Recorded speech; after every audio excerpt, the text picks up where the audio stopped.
Hey y'all, welcome to the channel. Today we're checking out UK elections. First, I got several videos to check out with this. I'm trying to understand the system. First, we're going to watch Rishi's official announcement about the elections.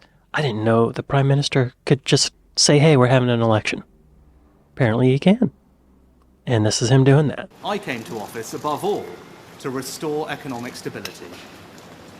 Economic stability is the bedrock of any future success, whether that is rising wages and good jobs, investment in our public services, or the defense of the country. Okay. Our economy is now growing faster than anyone predicted, outpacing Germany, France, and the United States. Is that true? And this morning it was confirmed that inflation is back to normal. The question now is how and who do you trust to turn that foundation into a secure future for you, your family, and our country. Now is the moment for Britain to choose its future. To decide whether we want to build on the progress we have made or risk going back to square one with no plan and no certainty.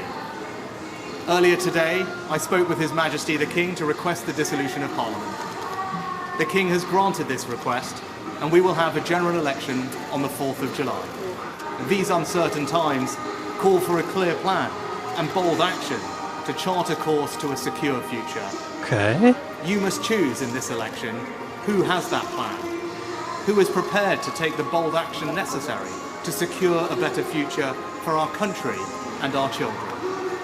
Okay, first of all, I'm impressed that he's standing in the rain. He's all wet, and he doesn't care. But that was all very general vanilla, don't you think? Like, it's the kind of thing anyone would say. He said the economy's great, inflation's under control, wages are going up, but we need to wipe everybody out of the government and redo it. Okay. There's something else going on. The UK will probably have a general election sometime this year, but we still don't know when. So Now why we do. not? An election is called when the Prime Minister asks the King to dissolve Parliament, Okay, he which did that. basically He means did that. ending the current term of Parliament. This has to happen at least every 5 years, but sometimes it happens sooner. All MPs then lose their status and have to campaign to be re-elected. From the date Parliament is dissolved, it's then 25 working days till the general election.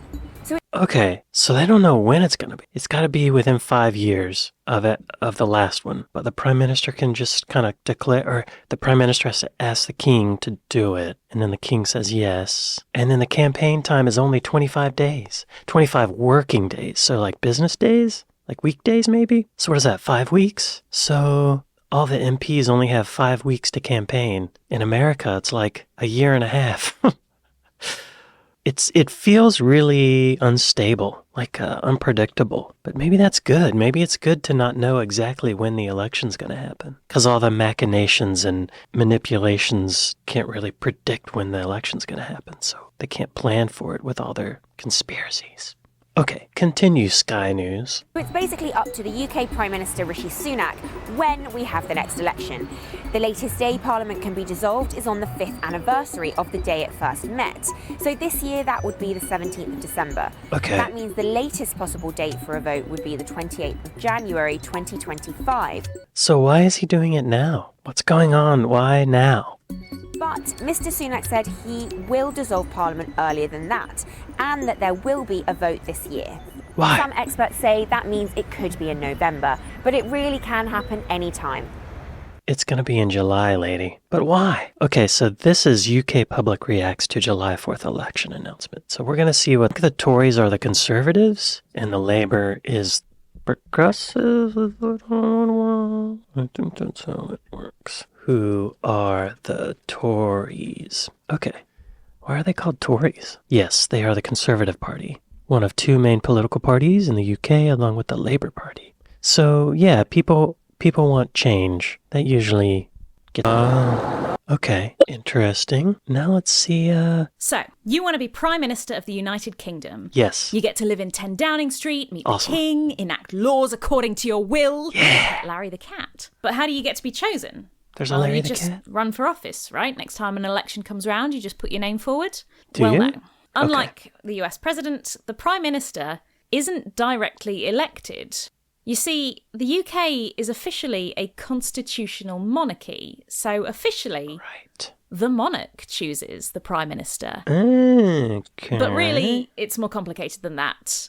Although the monarch could just choose a random person off the street, they don't want to do that. Partly because it would make them a lot of powerful enemies with all the people who thought they were going to be chosen. And partly because that person has got to be able to work with all the people they need to run a country with. So as it stands, at the moment, the monarch always picks someone who can command the confidence of the House of Commons. In other words, get bills passed. Okay. So how does the monarch choose? Well, we don't have a written constitution, so instead we rely heavily on conventions of etiquette, long-standing rules on how the government should work. That's very British, isn't it? For example, no one ever created the office of Prime Minister. Like, there's no law anywhere saying that we must always have one.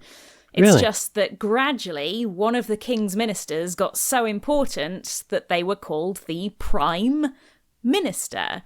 So over the years, we've tacked lots of layers of democracy and party machinations onto a system that is still at its core a monarchy. Those layers have changed over the years, but as it stands at the moment, the monarch always chooses the leader of the political party who has the most seats in the House of Commons. Okay. So how do you get to be that? Well, first you'll want to look at becoming a Member of Parliament, an MP. An MP is a local representative for an area of the country called a constituency. There are 650 constituencies called things like Batley and Spen, Upper Bann and Tooting. So there are 650 MPs. Okay. They sit in the lower of the two Houses of Parliament called the House of Commons. There is an upper house called the House of Lords, but the last PM to be chosen from the House of Lords was in 1963, and he renounced his peerage before he took office. The last PM to actually run things from the House of Lords was before the sinking of the Titanic. This hasn't always been the case, and in the 19th century it was actually much more common to have PMs from the House of Lords than the House of Commons, but it's the reality of the 20th and, so far, 21st century. Okay. I think I get the Labour Party and the Tories mixed up with the House of Commons and the House of Lords. They're not directly related. What is exactly the House of Lords? Is it like religious people? House of Lords is the upper house. What does that mean? An upper house is one of two chambers of a bicameral legislature, the other chamber being the lower house. The house formerly designated as the upper house is usually smaller and often has more restricted power than the lower house. Membership of the Lords is not generally acquired by election. Most members are appointed for life on either a political or non-political basis. Hereditary membership was abolished in 1999. That's so recent. Apart from 92 accepted hereditary peers, 90 elected through internal by-elections, plus the Earl Marshal and Lord Great Chamberlain as members ex officio. No members directly inherit their seats any longer. The House of Lords also includes up to 26 archbishops and bishops of the Church of England, known as Lords Spiritual. So it used to be literally lords, like landowners and priests. The House of Lords seems like people trying to maintain power. Interesting. Okay, please continue. Centuries. So, to run for being an MP, you have to be a British citizen, or a citizen of the Republic of Ireland, or a citizen of one of the 54 countries of the Commonwealth, and who has indefinite leave to remain in the UK. Over 18, not disqualified by bankruptcy restrictions, not sentenced to more than 1 year's imprisonment, not in the House of Lords, and not holding a job that dispars you. There are several jobs that are seen as being in conflict with being an MP, so you can't do them both at the same time. This includes being a civil servant, a judge, being in the army, or being in the police force. So if you have any of those jobs, you have to resign first. Okay. Now, technically, you could win an election at this level by standing as an independent candidate apart from any political party, but you've got your eyes on the top job, and for that, you'll need to be a candidate for a political party. Although there are any number of smaller parties you can choose from, none of them have ever sent anyone to the top job.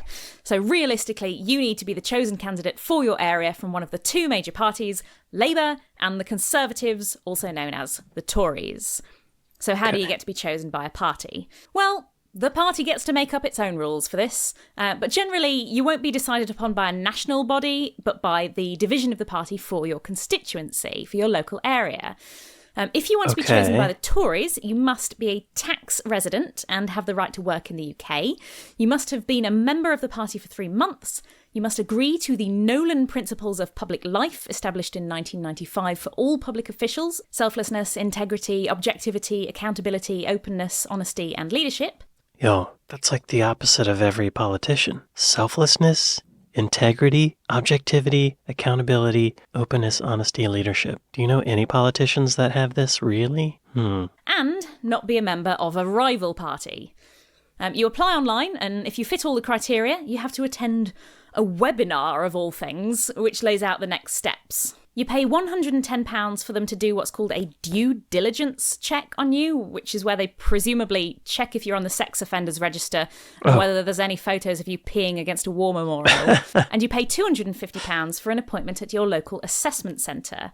Here you do a series of exercises designed to test your judgment, breadth of experience, political convictions, and integrity. Then you get put on the list of approved candidates, and you can apply to vacancies in specific areas. Okay. Once you've chosen your area, that local party puts together a shortlist of at least 6 candidates, and then party members vote using an alternative vote system. If you want to be chosen by the Labour Party, you must have been a member of the party for a year, and the rest of their rules are hidden behind a paywall on their website. But presumably it won't be too different to how the Tories work. When you run for MP, you have to pay a £500 deposit, which you lose if you get less than 5% of the vote. But since not you're the bad, I candidate for a guess. major party, they'll pay that for you, as well as most of your election expenses. Nice. So, now you're a member of Parliament. You get to vote on making new laws in the UK, and you get to make this noise during the debates.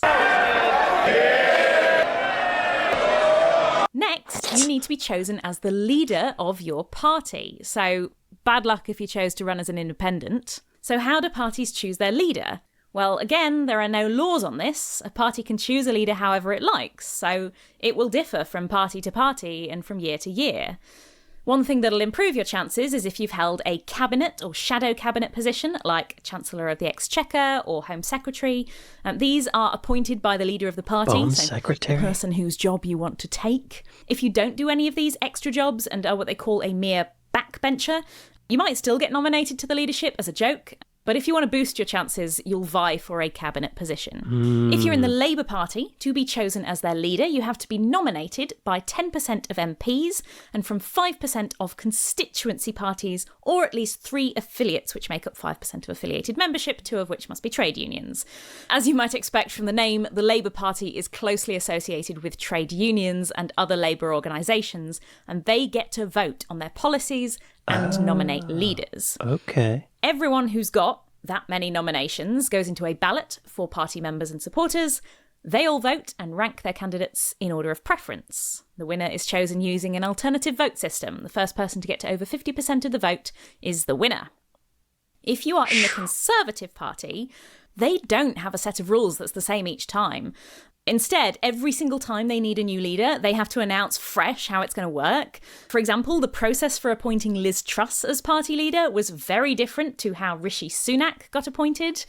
But The summer leadership contest which Miss Truss won was held over 3 months. Candidates were only able to enter the race if they had the backing of at least 20 Tory MPs. 8 contenders emerged, including Miss Truss. In the contest's first stage, Tory MPs chose 2 candidates to go forward. Blah, blah, blah. Okay. Under the rules of the latest leadership contest, candidates needed to have the support of at least 100 Conservative MPs. Rishi Sunak was the only one to reach that level, and so became the party leader. Okay. you have to be a sitting MP, so no more Lords getting the leadership. And like the Labour Party, they'll put together a list of people who've been nominated. They do not explain how MPs get nominated to the leadership. Usually, they'll do ballots to whittle that list down to 2 candidates. Once it's down to 2, the ballot goes out to wider party members. Because there's only 2 candidates, they don't have to worry about what voting system they're going to use. It's just whoever gets the most votes. So, now you're the leader of your party. You get to sit on the front row in Parliament. But how does the King decide which leader to invite to become Prime Minister? Well, it's whichever one has a majority of seats, not votes, in the House of Commons. So when the Okay. next general election rolls around, every constituency votes for their MP again, and not only do you have to keep your own seat, but also more of your party members have to win theirs than any other party. Since there are 650 seats, you're ideally hoping to get half that number plus 1, which is 326. If 325 of your party members plus yourself win your elections from your constituency, then the previous PM will go to the King and recommend that you get invited to Buckingham Palace to be made the next Prime Minister. If you get more than any other party but still not quite 326, then you'll have to club together with a smaller party or two to make a coalition government where you promise to share power. If you can promise them enough power to This keep is them happy, complicated. then they'll add their numbers to yours to make up the 326 needed, and the previous PM will go to the King and recommend that you get invited to Buckingham Palace to be made the next Prime Minister. So that's the journey. Join a major party, become a candidate, become an MP, become party leader, and win a general election. Just 5 simple steps to becoming Prime Minister of the United Kingdom. I don't know. I don't know if I could do all that, y'all. I don't have the patience. Why? Why now? That didn't really give me an answer. Why is Rishi calling for elections now? Who's this? Mr Sunak and his Conservatives are well behind Labor in the polls, so why do you think Mr Sunak's called an election now? Good evening, Janice. That is a question many around Westminster are asking today. Look, he didn't have to hold an election until January of next year, but yesterday there was some positive news regarding inflation, which is down in the UK, and the Mr Sunak's team think they can sell this positive economic message to voters. Still, the mood among Tory MPs is largely one of despair. Many are concerned they are going to lose their seats, and the execution of the campaign launch is unlikely to inspire confidence in them that things can be turned around. So they got some good news about inflation. And so Rishi says, we're going to run on that. We're going to show people what a great job we're doing, and they'll vote for us. And I don't want to wait until January 2025 because inflation will probably go up. Something bad could happen. So he thinks his best chances to win are now. That's why. That's what this guy says anyway. Okay. Why UK Prime Minister called an election he's expected to lose? He's expected to lose. So he thinks he's going to win, but other people think he's going to lose. For months, polls have placed Sunak's Conservative Party way behind the opposition Labour Party, and as things stand, Labour leader Keir Starmer is set to not only win power, but have a massive parliamentary majority. The answer to that question is simple. It's very unlikely there will be a better time. Almost everything Sunak tries seems to backfire. It's not implausible that his favorability with the public will get even worse before the end of the year. The past couple of days have been relatively good for Sunak. The economy does seem to be recovering, with the International Monetary Fund updating the UK's growth forecast and inflation finally returning to something resembling a normal level. Nothing went catastrophically wrong in the last week or so ahead of calling the election. It's a low bar, but since his time in office right now, he probably has the most stable base to launch a campaign that he's ever had or will ever have. Look at these wet shoulders. I think that's a bad omen, Rishi. I think you're going to lose. Interesting.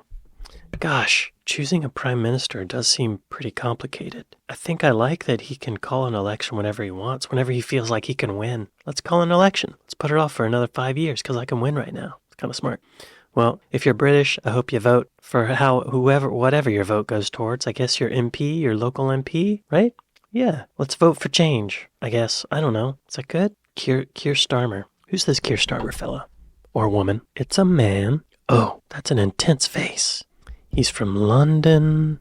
He went to Oxford. He was first elected in 2015. He was a barrister. Is that a lawyer? What's a barrister? Okay, yeah, it's a lawyer. Director of Public Prosecutions. That sounds serious. Oh, it's like Attorney General in America. Okay, sure, why not? I don't know.